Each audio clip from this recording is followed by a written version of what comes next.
Hi guys, this is Easy AI. I'm making this video to show people how to effectively mineral stack under the new auto probe mining system. Under the old system I had some really good mining sequences worked out, but I never made any videos about them. When this patch hit, I had to work out new systems for every map that I play, so I figured other people might be having some trouble getting settled in too. This video is going to clarify the benefits of mineral stacking, explain some techniques, and give you some general information that applies to all maps. For map-specific information and exact stacking sequences, see my videos for each individual map.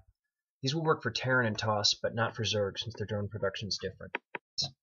The first thing to know is that bad mineral stacking can be worse than just letting your probes run wild and free. If you're trying to stack on a block that another probe just started mining, you'll lose 2 or 3 seconds of mining time. It takes a while for the probe to make that time up by being on a faster block, so you want to put probes on a block when it's almost done being mined. Since probes mine identically in the early game every single time, you can develop sequences that allow you to know in advance which probe to send to which block and waste a minimal amount of time. In the first minute of the game, it takes about 1 second to gain 4.5 minerals, on average. So if you can mine an extra 20 minerals, that's almost 5 seconds that you're ahead. That's why every mineral counts. I'm going to show you some quick vids demonstrating the difference between stacking and not stacking. So in this video, I'll just let the probes go wherever they want to, and rally the nexus to unused mineral blocks. A lot of players tend to play that way. You'll see that the gate goes up at 135, and there are 0 minerals left. Now in this video, I'll stack properly. You'll see that the gateway goes up about 129 with 5 minerals left over.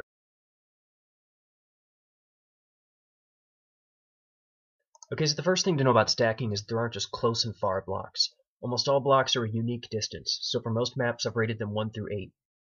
So here's an example of a really good block versus a really bad block. These guys are going to start mining at exactly the same time. See, they both turn around right now. But by the time the probe on the slower block is done mining 6 times, the probe on the better block is going to have mined 7 times. That's a 16.6% difference. Pretty significant.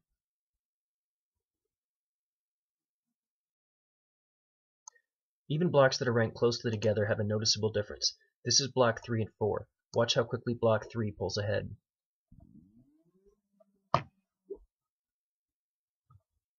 Within 1 mining cycle, it's already a noticeable difference. And within 20 or 30 seconds in game, block 3 is already done returning a block when block 4 hasn't even finished mining. Not all blocks have this much variation from the blocks that are ranked immediately next to them. Now remember that getting ahead 4.5 minerals means saving 1 second on your early buildings. So when you have a lot of probes mineral stacked, saving even 1 mining cycle over a minute or a minute and a half is multiplied several times over, and will result in getting several seconds ahead.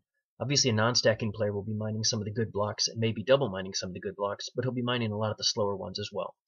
Anyway, the goal when you're mineral stacking is pretty clear: to have the best 3 blocks double stacked and then fill up the remaining blocks in the correct sequence while keeping unstacked probes off the really bad blocks. It's not possible to get this immediately, since stacking has a setup time. It's an investment that takes a little while to pay off, and the setup time varies based on how quickly your good probe and your bad probe's mining cycles can be synced up. For example, if you have a probe mining block number 4 and a probe mining block number 5 at exactly the same time, you're probably going to have to pull number 5 off and spam click them on block number 4 for almost 3 seconds until they sync with each other. You'll probably be better off waiting for your next probe to pop out and then stacking them on number 4. The best time to change probes over is when they're at opposite points in each other's cycles. Because probes mine predictably in the early game, you know in advance which probes are going to be ripe for stacking. An important technique for switching probes over that you're going to use a lot of the time is to wait until about half a second after they're done mining, then shift-click them onto the block you want them to go to. If you shift-click them while they're mining, or don't wait until slightly after they've finished mining, the probe will just go straight to the block you clicked them on without returning his minerals first. Another thing to know about is that probes tend to become unglued. This happens because the best blocks are at almost exactly the right distance to allow 2 probes to mine them with no downtime. So if you click a probe on a mineral anytime other than instantly after the last probe finished mining it, that probe will mine it too slowly to be done before the other one gets back, which results in that probe deciding to go mine somewhere else. The main reason probes become unglued is bad positioning and slow clicking. Look at this probe right here. He's not in the middle of the block. That means it's going to take him longer to return to the block than if he were on the center of it, since he'll be crossing the mining path back to the nexus at an angle instead of a direct line. So he'll return just slightly late. A lot of the time this won't matter, but on the closer blocks where mining cycle time is planned almost exactly to allow enough time for 2 probes to mine with no downtime, it will often dislodge the other probe. The first guy returns late after taking a slower route, causing the other one to get there too early.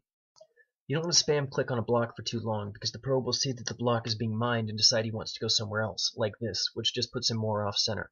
You want to click really fast, because the faster you click, the less time the probe has to accelerate, so he won't slide as far.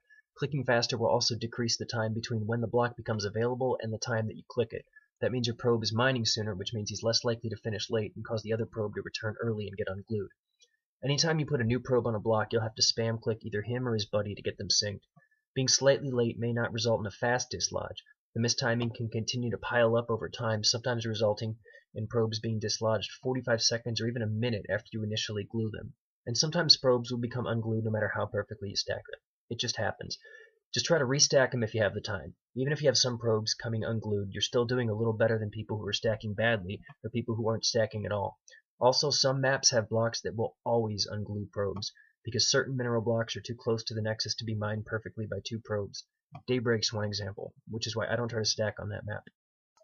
You can stop stacking whenever you feel like it. Stacking on the first 4 blocks is the most important part. As you get closer to having 16 probes mining, the benefits of stacking decrease, and the difficulty of watching to make sure that everything is properly stacked increases. So don't kill yourself.